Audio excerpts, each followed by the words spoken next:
Good morning, friends. I'm Ramya and welcome to the journey of artistic subtleties. In this video, we will rediscover our past, understand its philosophy through sutras, and try to assimilate it in our current artistic journey. Let's see how we can bring that to our contemporary art world today. This is a small project on hand. My friend has asked me to customize a hand paint on the saree. There are a lot of factors that has to be considered while hand painting a saree. A limited color palette and arranging the space efficiently, we can create a visually rich and dynamic look of the saree. I stumbled upon this book in Instagram and quickly purchased it.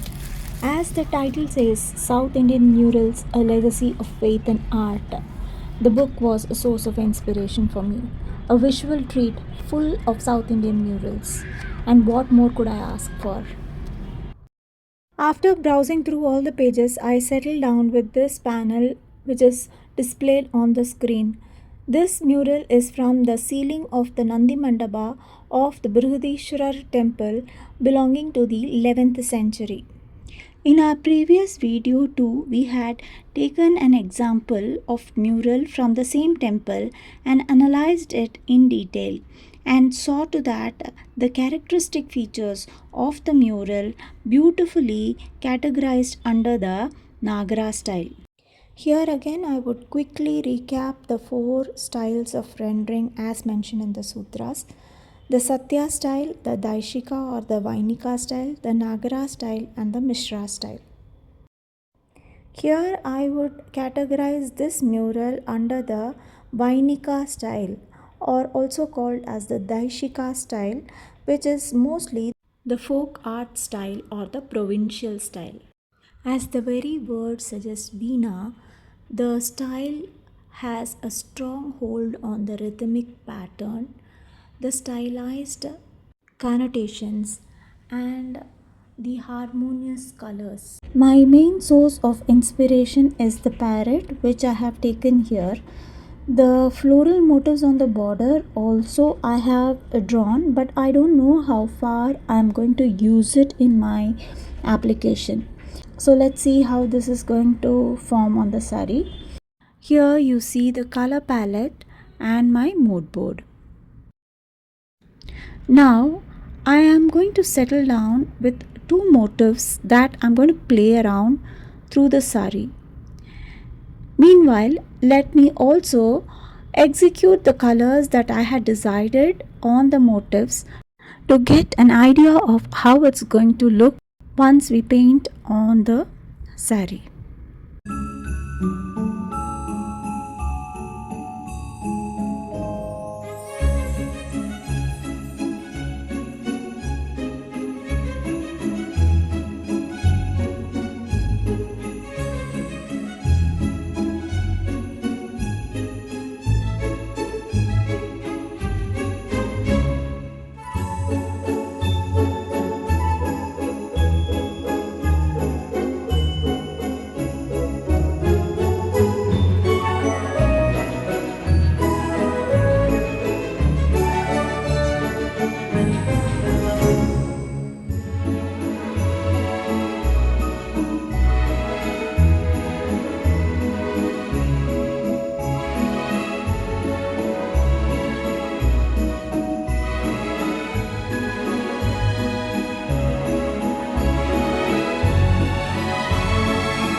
Good morning, friends, and it's time to paint on the saree.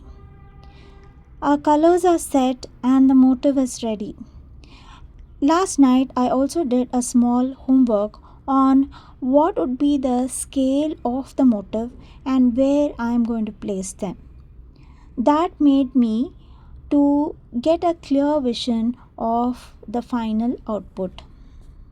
Once that was done, I immediately traced the motifs on the specific spaces where I wanted to paint them. This gave me a fresh start today, and I directly started painting it after stretching it onto the frame.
Having finished the pallu, it's now time to paint the rest of the body with the second motif that I had decided.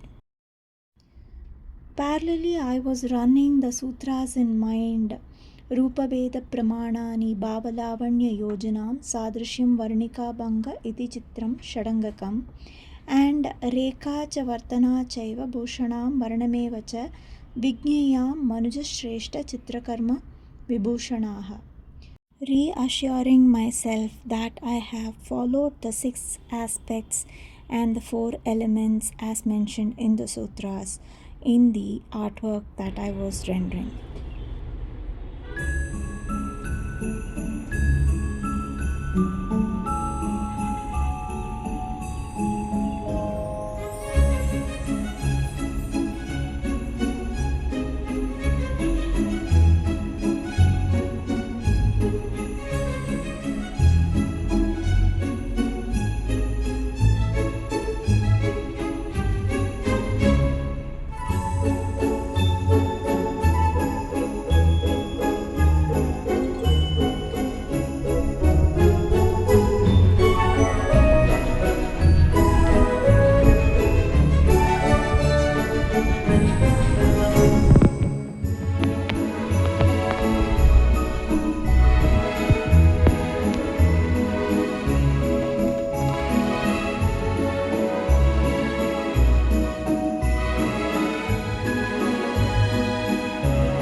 I take utmost care at each and every stage of the project, starting from sourcing its inspiration to transferring it at its right place in the fabric, painting it with right colors, and ending it with a thank you note while packing. Each project is a milestone for me to understand where I am as an artist, as a designer, and as a student of the Indian art philosophy. And every time I get to understand the nuances and the subtleness of our ancient philosophy, which speaks volume about art. Thank you for watching.